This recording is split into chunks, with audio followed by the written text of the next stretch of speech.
السلام علیکم، فیض news bulletin کے ساتھ میں ہوں زاہد مرزا۔ سب سے پہلے ایک نظر اب تک کی خبروں پر۔ یونان میں کشتی حادثے پر وزیر اعظم شہباز شریف نے آج ملک میں یوم سوگ منانے کا اعلان کیا ہے۔ اس موقع پر قومی پرچم سرنگوں رہے گا۔ وزیر اعظم شہباز شریف نے یونان کے قریب بحیرہ روم میں کشتی الٹنے کے واقعے کی انکوائری کی ہدایت کر دی۔ واقعے کی تحقیقات کے لیے 4 رکنی اعلیٰ سطح کی کمیٹی بھی تشکیل دے دی گئی ہے۔ وزیر اعظم نے انسانی اسمگلنگ میں ملوث افراد کے خلاف گھیرا تنگ کرنے کا حکم دیتے ہوئے گھناؤنے جرم میں ملوث ایجنٹس کے خلاف فوری طور پر کریک ڈاؤن اور سزا دینے کی بھی ہدایت کی ہے۔ وزیر اعظم کی ہدایت پر FIA DIG عالم شنواری کو واقعے میں جاں بحق افراد اور زخمیوں کی معلومات اور سہولت کے لیے فوکل پرسن مقرر کیا ہے۔ وزیر اعظم آفس سے جاری کردہ اعلامیے کے مطابق یوم سوگ کے موقع پر قومی پرچم سرنگوں رہے گا۔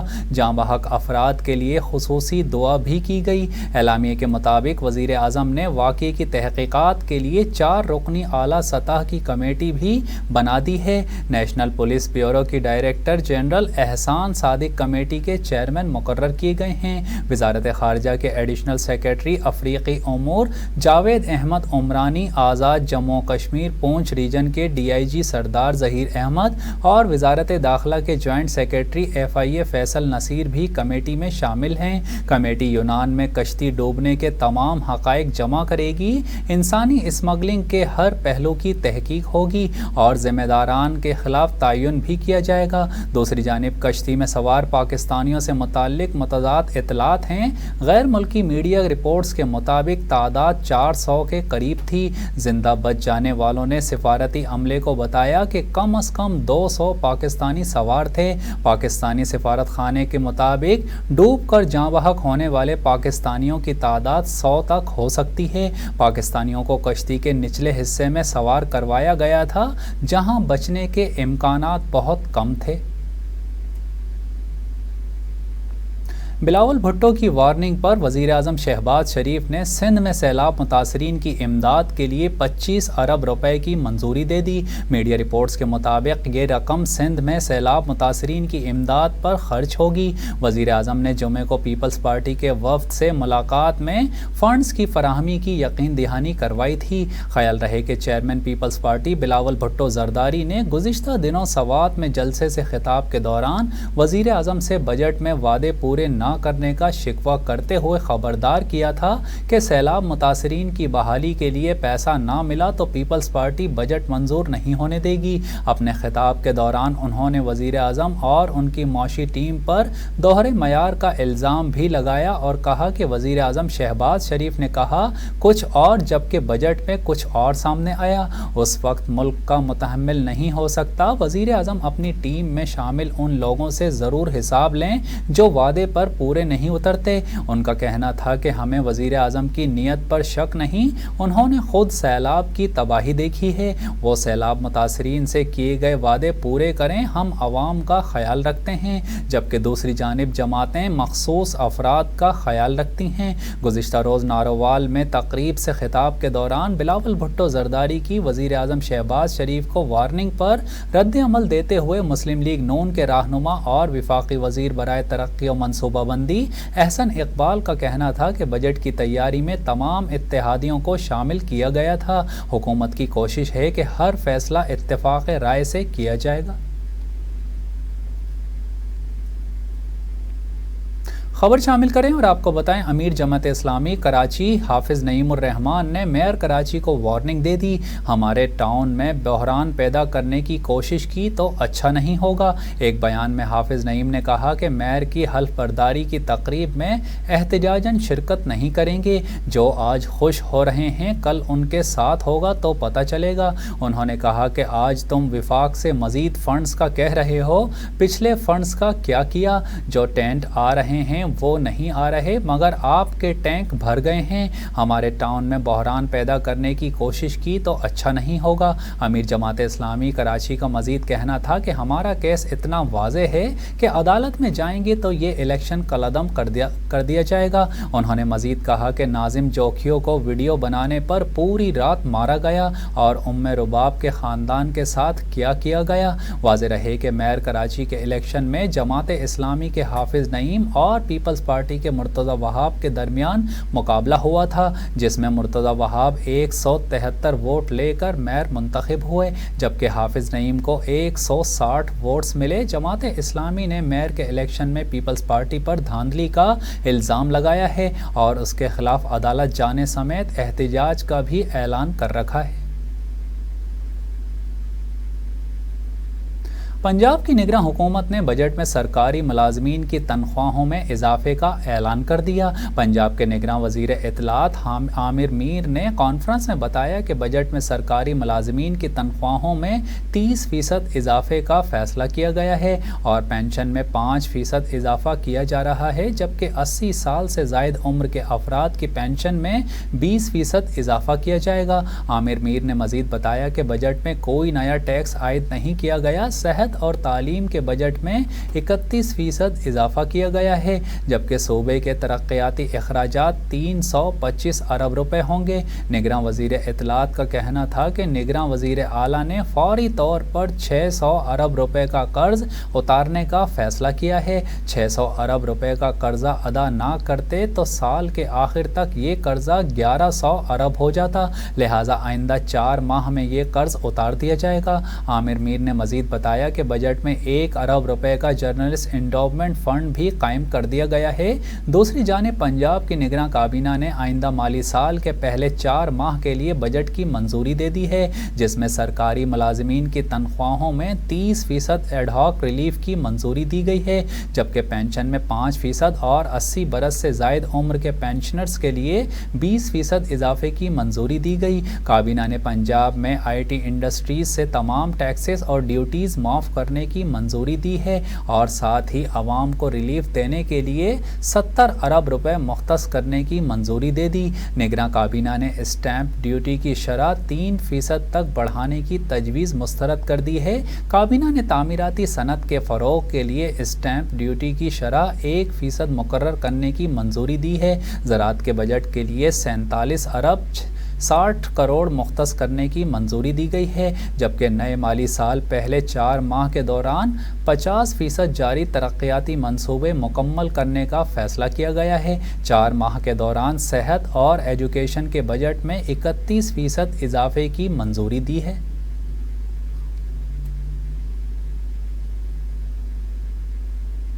خبر کو بلیٹن کا حصہ بنائیں اور آپ کو بتائیں کہ پاکستان میں ذی الحج کا چاند دیکھنے کے لیے مرکزی رؤیت ہلال کمیٹی کا اجلاس آج کراچی میں ہوگا. اجلاس کی صدارت چیئرمین مرکزی رؤیت ہلال کمیٹی مولانا عبدالخبیر آزاد کریں گے. اعلامیے کے مطابق وزارت مذہبی امور، سپارکو اور محکمہ موسمیات کے نمائندگان بھی اس اجلاس میں شریک ہوں گے. اس کے علاوہ وزارت سائنس اور ٹیکنالوجی کے نمائندگان بھی چاند دیکھنے کے لیے اجلاس میں موجود ہوں گے. عرب میڈیا کے مطابق سعودی عرب میں ذی الحج کا چاند نظر آ چکا ہے. حج کا رکن اعظم وقوفہ عرفہ 27 جون بروز منگل کو ادا کیا جائے گا جبکہ سعودی عرب میں عید الاضحیٰ 28 جون کو منائی جائے گی. اس کے علاوہ دبئی سمیت خلیجی ممالک میں بھی ذی الحج کا چاند نظر آ گیا ہے. متحدہ عرب امارات سمیت خلیجی ممالک میں بھی عید الاضحیٰ 28 جون کو منائی جائے گی. برطانیہ میں کمیونٹی عید الاضحیٰ پر بھی تقسیم ہو گئی. بعض سعودی عرب کے ساتھ 28 جون کو عید منائیں گے جبکہ دیگر 29 جون کو عید الاضحیٰ منائیں گے. امریکہ اور کینیڈا میں طے شدہ کیلنڈر پر عمل کرنے والی کمیونٹی 28 جون کو عید منائے گی جبکہ دیگر آج چاند دیکھ کر فیصلہ کریں گے. عالمی فلکیاتی مرکز کے ماہرین نے پاکستان سمیت دنیا کے بیشتر ممالک میں عید الاضحیٰ کی ممکنہ تاریخ بتائی تھی. عالمی فلکیات مرکز کا کہنا تھا کہ متعدد عالم اسلام میں عید الاضحیٰ 28 جون کو ہونا ممکن نہیں۔ امکان ہے کہ پاکستان میں یکم ذی الحج منگل 20 جون یا بدھ 21 جون کو ہو۔ اگر ایسا ہوا تو پاکستان میں عید الاضحیٰ جمعرات 29 جون یا جمعہ 30 جون کو ہونے کے امکانات ہیں۔ تاہم پاکستان میں چاند دیکھنے کے لیے رویت ہلال کمیٹی کا اجلاس آج بروز پیر 19 جون یعنی 29 ذی القعدہ کو ہوگا۔ خیبر پختونخوا کے مختلف شہروں میں آندھی اور طوفانی بارش کے باعث مختلف حادثات میں 7 افراد جاں بحق ہو گئے۔ خیبر پختونخوا کے شہروں پشاور، بنوں، لکی مروت، ٹی آئی خان اور مانسہرہ میں آندھی اور طوفانی بارش کے باعث 2 دیواریں اور چھتیں گرنے کے واقعات پیش آئے، جن میں 7 افراد جاں بحق اور 71 کے قریب زخمی ہو گئے۔ محکمہ موسمیات کے مطابق آج خیبر پختونخوا، پنجاب اور کشمیر میں کہیں کہیں آندھی، جھکڑ چلنے اور گرج چمک کے ساتھ بارش کے امکان ہیں۔ لاہور سمیت پنجاب کے مختلف شہروں میں بھی بارش۔ دوسری جانب لاہور کے مختلف علاقوں میں آندھی کے ساتھ بارش ہوئی، جہاں دیوار گرنے سے خاتون جاں بحق اور 3 افراد زخمی ہو گئے۔ ادھر جہلم، گجرات، گوجرانوالا، ظفروال اور حافظ آباد میں بھی بارش ہوئی، جس سے ہر طرف جل تھل ہو گیا۔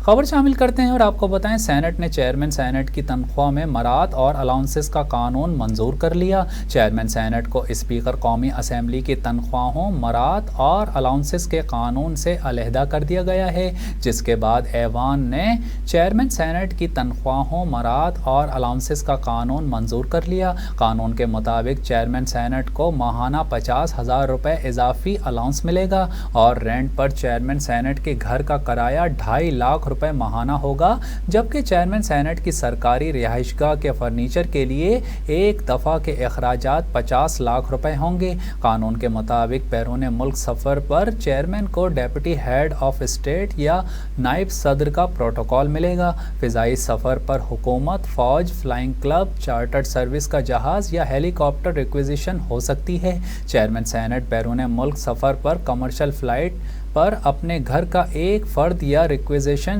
لے جا سکیں گے۔ اس کے علاوہ چیئرمین سینٹ کو سرکاری کام کے لیے زمینی سفر پر پبلک ٹرانسپورٹ میں 300 روپے فی کلومیٹر دیے جائیں گے، جبکہ اپنی گاڑی پر سفر پر 400 روپے فی کلومیٹر دیے جائیں گے اور سفر میں ٹھہرنے پر الاؤنس 10,000 روپے یومیہ ہوگا۔ دوسری جانب ڈیپٹی چیئرمین سینٹ کی تنخواہ، مراعات اور الاؤنسز کا قانون بھی ڈیپٹی اسپیکر قومی اسمبلی سے الگ کر دیا گیا ہے۔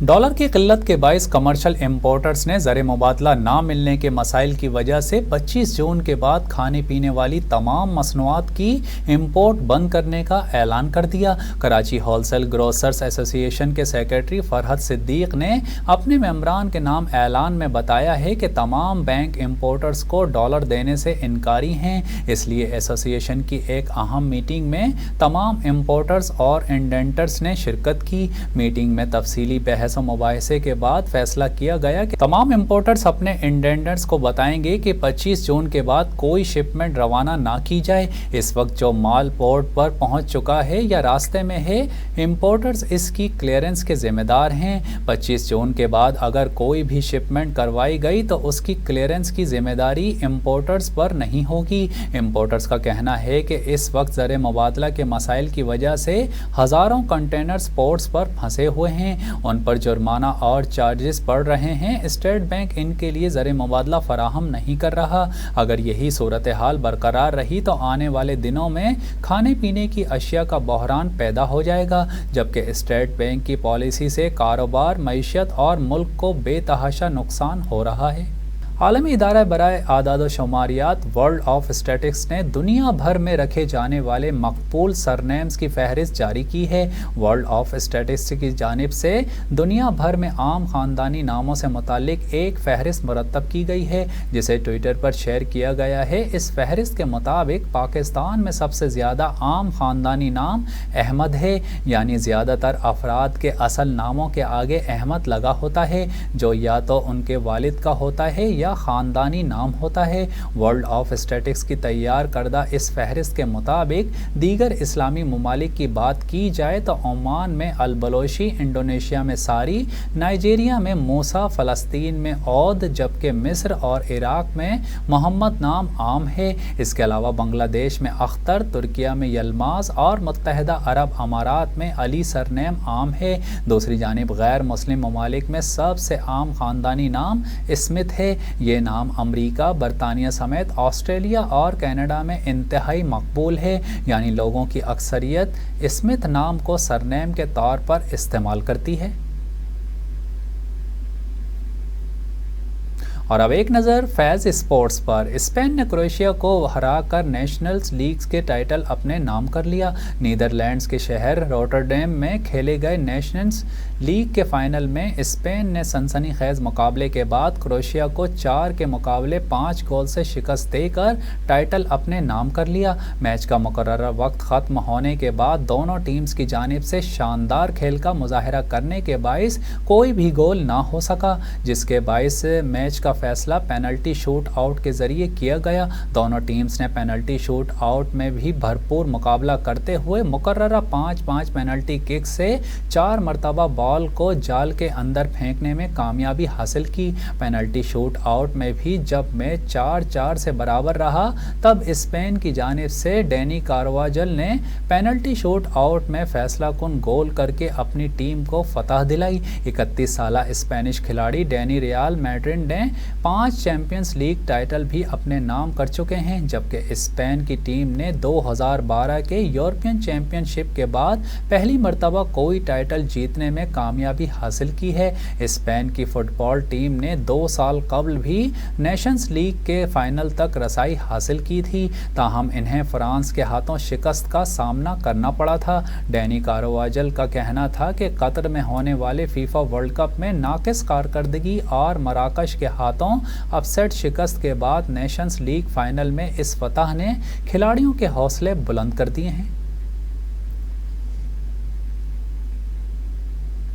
اور اب ایک نظر فیض انٹرٹینمنٹ پر۔ اداکار حمزہ علی عباسی کی بہن اور نیمل خاور خان کی نند فضیلہ عباسی نے اپنی بھابھی کے چہرے کی سرجری کرنے کی تردید کر دی۔ کچھ روز قبل نیمل خاور کی کچھ ویڈیوز اور تصاویر سوشل میڈیا پر وائرل ہوئی تھیں، جس میں مداحوں کا دعویٰ تھا کہ اداکارہ نے ناک کی سرجری کروا لی ہے۔ کئی دن تک نیمل ٹویٹر پر ٹاپ ٹرینڈ کرتی رہیں۔ ٹویٹر پر متعدد صارفین نے حمزہ علی عباسی کی بہن ڈرماٹولوجسٹ فضیلہ عباسی کو نشانہ بنایا۔ صارفین نے الزام عائد کیا کہ نیمل کی سرجری ان کی نند فضیلہ نے کی ہے۔